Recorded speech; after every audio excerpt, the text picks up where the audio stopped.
Kyle Draper on. JayMarZZ, we have news. Of course, you shared it with me, the fact that we have a big trade in the NBA. Jordan Poole has been traded by the Warriors for Chris Paul. Chris Paul, the Golden State Warriors. Bay Area Chris is what they call him. Yeah. Nothing shocks me in the NBA. But I am surprised they were able to, get Chris Paul and dump Jordan Poole's contract. Mm-hmm. That's a win if I'm a Warriors fan. Yeah, let's get an instant reaction here from one of the outstanding TV voices of the Sacramento Kings, Kyle Draper, with us. Kyle, happy draft day. Thanks for your time. What do you think? CP3 is going to the Warriors. Can you believe it?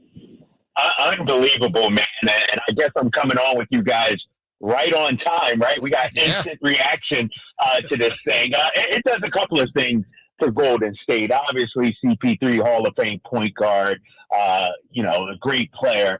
But I think this has more to do with the financial implications. You look at the Warriors having to re-sign Draymond Green. You look at their tax bill as well. And you have, Jordan Poole on your roster, his contract set to kick in. And so I think, this helps out the Warriors financially.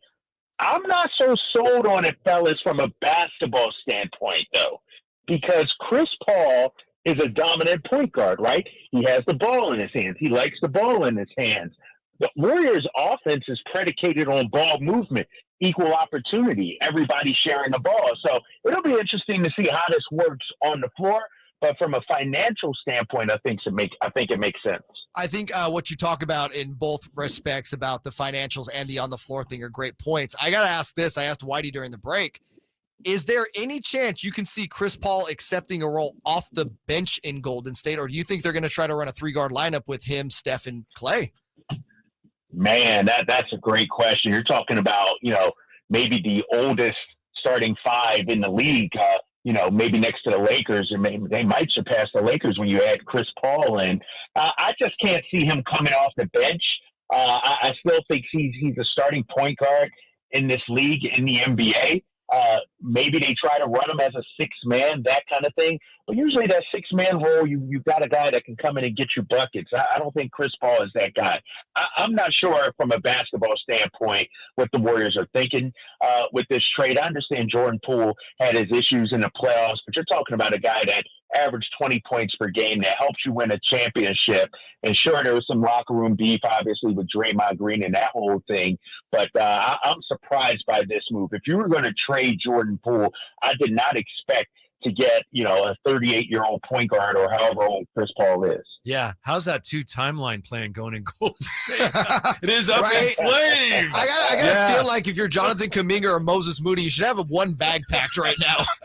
Well, that's incredible. Yeah, the breaking news, Chris Paul going from the Wizards to the Warriors in exchange for Jordan Poole. And Kyle Draper is our guest here. Kyle, assuming the Kings keep their picks, what do you see as their biggest draft needs? I think they have a number of needs. Obviously, you need a backup big. I think you need a 3 or 4 man to play alongside Keegan.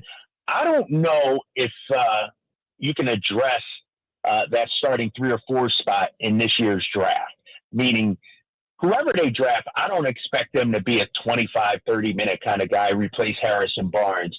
So it wouldn't shock me, and we've seen it from Monte McNair over the years, go for the best guy available on their board. Forget about fit, whether it's a wing scorer, a 3-and-D guy, or whatever, a big man, who's ever there. The kid out of Michigan, Jet Howard, I think his name is. He's a 6'8" guy that can stretch the floor, can shoot the ball, and you always need shooting in the NBA. I don't think they address a starting need or a big need with the pick tonight. I think they're going to be active in free agency. That's where you'll see the most help with this team. And speaking of that, trades as well. You're hearing the Kings attached to Toronto, specifically Pascal Siakam, OG Anunoby. While we don't know what it would take to get one or both of those guys, Kyle, just from what you've watched, how do you think each of those individually would fit in Mike Brown's offense and just in this Kings team in general? Oh, I think they would be fantastic. I think they both would be phenomenal. We know Pascal is an all-star, a guy that can get you 25 points per game. You're talking about a big three if you were to land him. And I think OG is I understand the Raptors and the way they value him, but I don't think the fans understand just what kind of 3-and-D guy this is. And I think he is just scratching the surface on what he could be. He could put the ball on the deck. He can knock down shots. He can defend. I think OG would be a perfect fit. Pascal is obviously the bigger name, and it may cost you more to get him.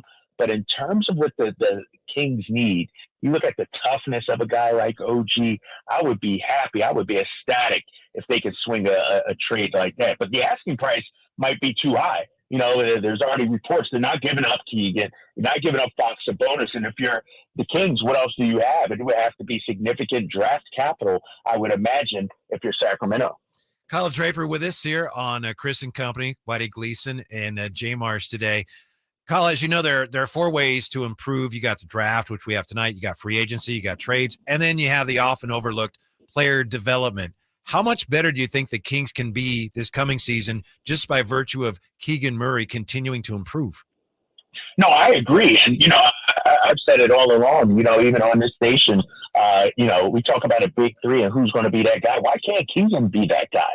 Why can't he elevate himself to a 17, 18 point per game score? When you look at his field goal attempts last season, I think he was fewer than 10 per game this past season. I would like to see that up in the 14, 15 range. And so I think Keegan has, a tremendous amount of room for growth. And, we talk about adding all these big names. I think, maybe the greatest addition might be the development of Keegan Murray this season into a bona fide number 3 kind of guy for you. If that were to be a thing, because I'm on track with that too, and it seems like the Kings, if you're not including him in deals for all-stars, they have high hopes for him. What do you think he needs to do specifically on the offensive end to get there?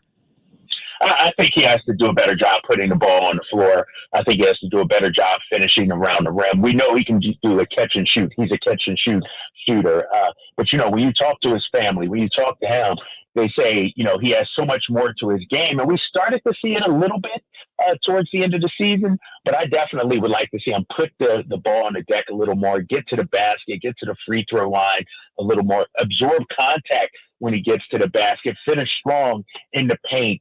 The outside stuff, the perimeter stuff, he has that down pat. I'm not worried about that. I'm concerned, not even concerned, but I want to see the development in attacking the basket for him. Catching up with Kyle Draper on what's already been a very eventful draft day.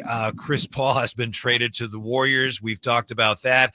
And Kyle, I also wanted to get your views, since you're a guy with some Boston ties, on the big Porzingis trade, the 3-team trade, Celtics, the Grizzlies, and the Wizards. What do you think of Porzingis going to Boston, and did they give up too much to get him? I actually don't like the fit of Porzingis in Boston. You're talking about a guy who averaged better than 20 points per game last season. I understand that, but he's going to be a third option on this team, and you lose your starting point guard in Marcus Smart. And I know Marcus Smart is sort of a volatile player, a love him or hate him kind of guy, but, in the playoffs, he was one of their best performers. He always seems to raise his game. Look at his numbers historically from regular season to postseason. And I think they're going to miss him. He's the heart and soul of that team, even from the days when I was there. He's the DNA of that team. And it'd be different if you traded Marcus Smart and you got an upgrade at point guard. I could understand that. Now, in my eyes, you have a glaring hole at point guard, and maybe you run Derek White, Malcolm Brogdon, who's banged up. I think this team, there has to be another move to be made because they need to address the point guard spot. Is there a point guard on the market you would look at right now because it doesn't seem like the Celtics are going to have a lot of money to spend. So do you see JayMarZZ, you had said they could get Chris Paul, and I guess that's not on the unless the Warriors all of a sudden trading him, I don't think that's on the table. I mean, what's the move there? Because it seems like if you're going to address that point guard spot, you're going to have to get off even more of that depth. Yeah, exactly. And they now have some draft capital that they could throw in a deal, with tonight's first round pick, a future first round. But I don't know the name out there. Who's that guy out there? Earlier in the offseason, they were talking, do you trade Jaylen Brown for a Damian Lillard? Now, maybe you revisit that kind of trade, and make that kind of move, especially, if Scoot Henderson falls to them at number 3 tonight. If you're Portland, have a backcourt of Scoot and a Jaylen Brown. or something like that. But I don't see that mid-level point guard, that lower-level guy. You know who would have been fantastic? A guy like Tyus Jones, who now is going to Washington. Yep. You know, he's a nice, solid, young point guard who I think is ready for a bigger role. I don't know what the Celtics are going to do, man. Obviously, they're not done dealing because I don't think they're comfortable going into the season with Derek White and Malcolm Brogdon as their point guards because Brogdon has an injury situation, and Derek White, as fantastic as he was during the postseason at scoring the ball, I don't necessarily know if he's the facilitator that this team needs.